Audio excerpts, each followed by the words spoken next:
Ce fut le premier pas dans une vie entièrement nouvelle et vécue sous un ciel ouvert. Comme nous en arrivâmes à le comprendre par la suite, la croix ou son prototype, l'autel a toujours été pour Dieu le nouveau point de départ pour la réalisation de toute sa pensée. Le point de départ seulement, car Golgotha n'est pas une fin en soi. Il est le commencement de tout.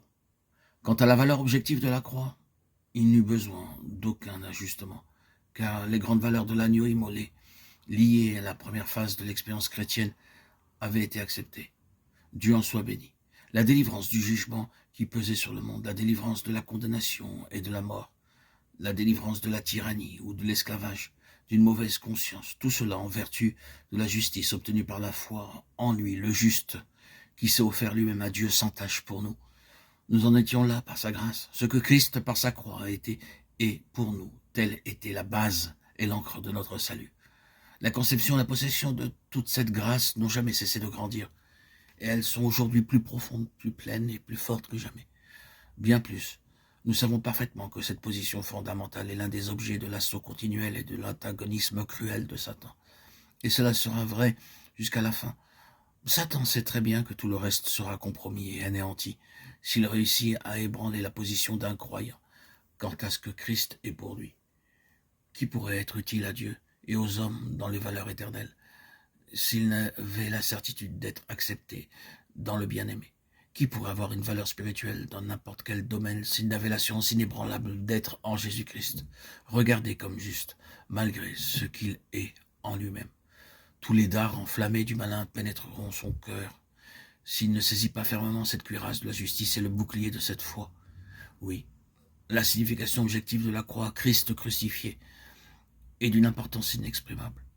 Et nous ne pouvons cesser de garder cela en pleine lumière et de nous en pénétrer. Mais alors même que nous avons compris cette valeur objective de la croix et que nous l'avons bien établie, elle ne peut cependant que s'appliquer à notre délivrance de l'Égypte. Car nous le voyons, tout ce que nous avons dit et rappelé jusqu'ici est lié à l'acte par lequel nous avons été délivrés du pouvoir des ténèbres et transportés dans le royaume du Fils de son amour. C'était une chose suprême qui s'était passée en Égypte en vertu de l'agneau immolé, du sang versé et répandu, et cela représente des éléments et des valeurs éternelles. Mais il fallait encore quelque chose de beaucoup plus grand. Tandis qu'un esclavage extérieur qui nous entraînait dans la condamnation du monde était détruit, il restait cependant encore un esclavage intérieur. Israël, dans le désert, représente la domination de la vie naturelle, de la vie du moi, de la chair. C'est le peuple de Dieu, ce sont ses rachetés. Ils sont dans le royaume, ils sont les héritiers de la promesse. Mais ils sont incapables d'avancer, inefficaces, stériles, instables, inquiets, toujours à la merci de la vie des sens. Ils vont parfois même jusqu'à penser qu'il serait mieux de retourner en Égypte. C'est un état étrangement contradictoire pour ceux qui sont si sûrs d'avoir été rachetés par Dieu.